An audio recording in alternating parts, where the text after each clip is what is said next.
welcome to Lawyer of the Week. Lawyer of the Week is creating a global community of lawyers, solicitors, and their support to inform and to encourage each other. My name is Pamela Deneuve, and please join us for our interview this week.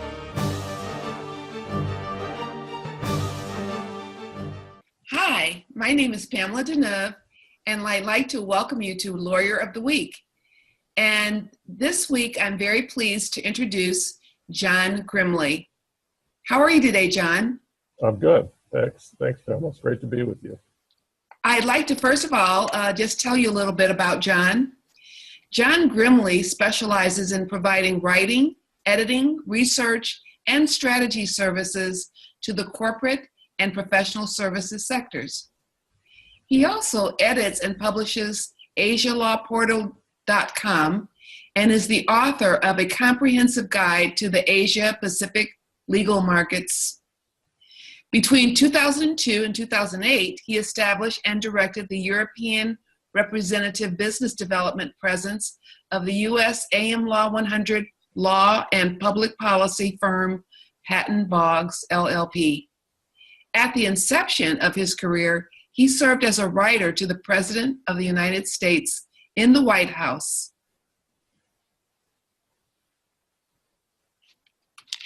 John, welcome. Thanks. Great to be here. I'd like to ask you a few questions. Sure. And the first one I'd like to ask, when and what made you decide to become a thought leader by editing and publishing the AsiaLawPortal.com?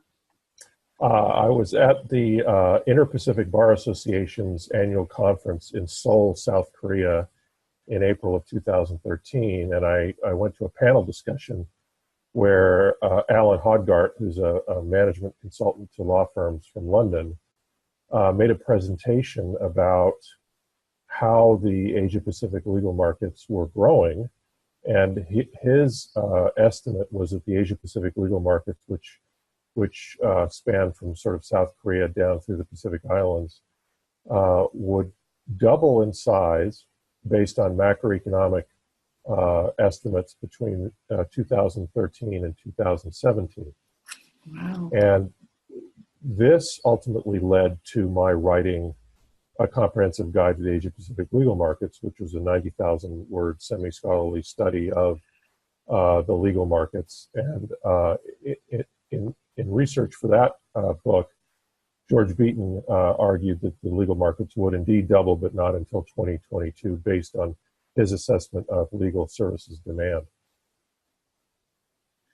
Interesting. So how long did that project take you?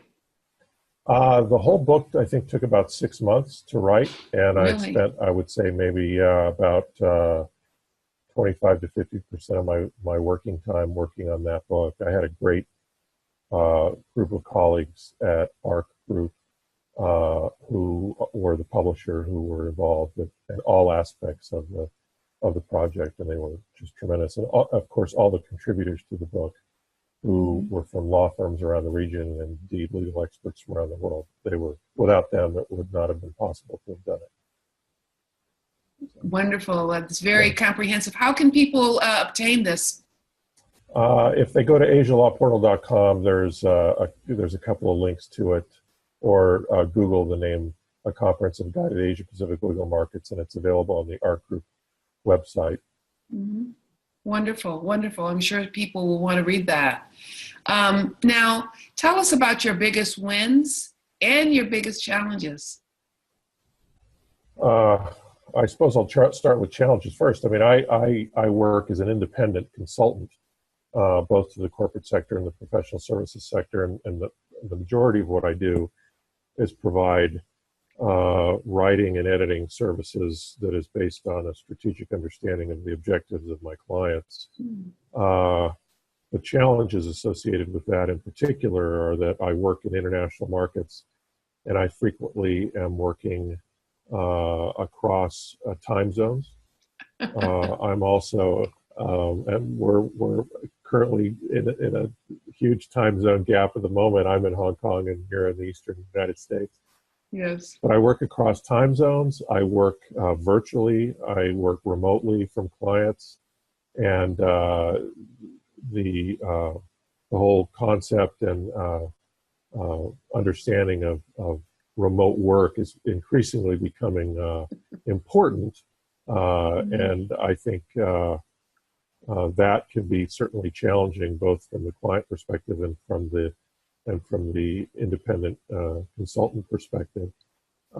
So that's probably perhaps one of the biggest challenges. I think in terms of the biggest wins, I think I, I would consider being able to do this sort of work now as perhaps the biggest win. It takes a heck of a lot of work to sort of identify who your ideal potential clients are, and then go out and seek to speak to them about how you might help them achieve their objectives. And to do that on a global basis is both challenging, as I mentioned, but also incredibly rewarding as well. So it's both the same subject, I suppose, is both the greatest challenge and the greatest reward. So what would you say, like a typical day when you're working across time zones, how might that look? How might a day look for you? My typical day is I get up relatively early and do work for about the first 5 hours. And then I oftentimes will take 3 or 4 hours to have lunch and go for a walk and exercise. And then I'll come back and rest a bit. And then I'll work usually for about 6 to 9 hours Wow. in the early afternoon, sometimes to the late evening. But I find that schedule, everybody is an individual. Yes. I think when a person works like this, I think what's particularly attractive about it is that they can set their own schedule and also adjust to how they're feeling to be able to work as effectively as possible. And then you're able to produce the best result for clients. And that's nice. It's nice to be able to do that. Yeah, I'd say so. Boy, that's quite a schedule. And we do all have our body clocks. So Indeed. my sweet spot is to get up at 4 a.m. So, oh, wow. and Really? people think I'm crazy. No, it's great. If it's good for you, why not? Yeah. So, who is a perfect referral to you? Well, I think in work, speaking in the context of legal services, I think in legal services, any law firm that has an international practice that is seeking to attract clients from overseas and who wants to take a thought leadership position where they're merging that thought leadership position with a sophisticated business development posture. I understand the strategic. I understand the strategic landscape of business development and how content marketing works within that context. So if a firm had a business development team that had specific sort of objectives for, well, we'd like to develop a certain number of clients around certain specific issues that involve cross-border, for example, trade and investment or infrastructure work, I would be able to help them generate significant amounts of sophisticated content that were aimed at the sort of discerning audiences that they're seeking to attract, and help them ultimately build that practice group or build the top line revenue of their firm around those efforts. Okay, interesting.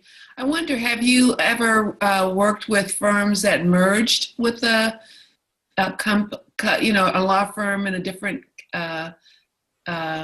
culture or anything like that? Have you ever run into those kind of challenges? Well, most of my clients are from a variety of places in the world. I've worked with clients and continue to work with clients from most of the continents in the world. United States, Canada, Latin America, Asia Pacific region, North Africa and the Middle East, all through Europe, Central Asia. And in terms of working with firms that have merged, I have worked with new law firms that have merged on a cross-border and global basis. And I have worked with a number of international firms who have either undergone mergers or considering mergers. Mhm. And there's always in those cases, you're oftentimes seeking to articulate. In my case, I've written, for example, for a corporate finance law firm based in Paris. I've written for a government procurement practice in Brazil. I've written for Japanese clients who deal with sophisticated cross-border facilitation of trade and investment activity. And I could go on and on.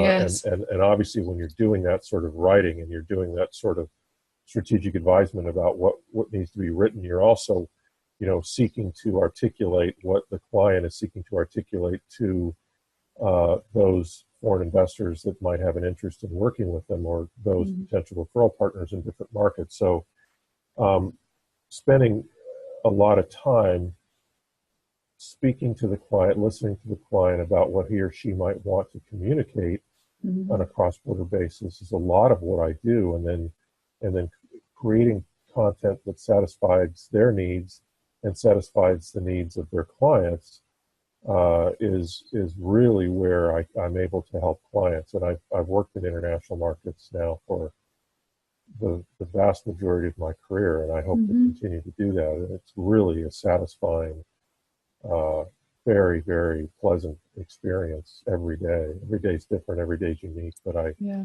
I really enjoy working with clients in international markets.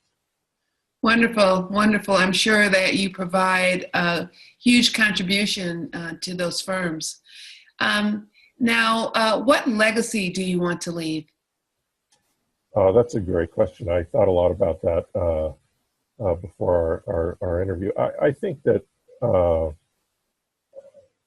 I have always believed strongly that international trade and investment uh, creates wealth among the countries that are involved in international trade and investment.